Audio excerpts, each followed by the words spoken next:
in the beginning, I genuinely thought like we had a head start on grief because most people don't know 9 weeks in advance that they're going to deliver their child's stillbirth.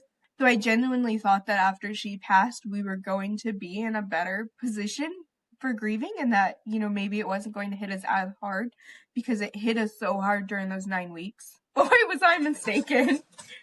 The first couple weeks were absolutely miserable.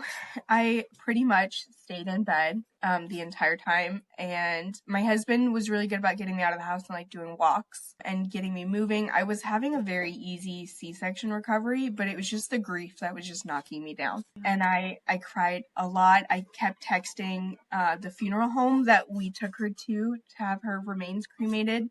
I kept asking them, do you have her back yet? Can we come pick her up? Is she ready yet?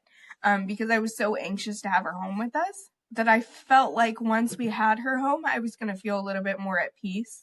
And then we did get to bring her home, and I set up her place for her urn. And it did bring me peace to know that she was home with us. I didn't do anything to help the grief.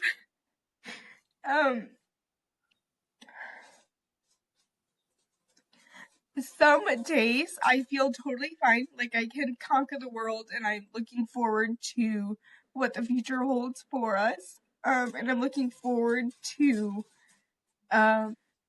continuing to experience everything that's happening. And I feel at peace with her passing.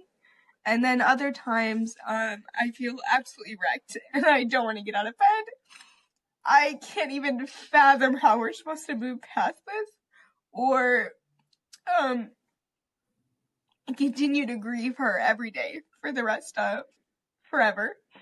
It goes day by day, and I think that that's so true, especially when it comes to grieving a pregnancy or an infant loss or even miscarriages, that you're not just grieving the short time you had with them, but you're also going to grieve every single milestone that they don't get to experience and that you are missing with them. And then you have to continue to grieve them for the rest of your life and all the things that should have been. We should have been taking a baby to our first Easter with our family, and we didn't get to do that.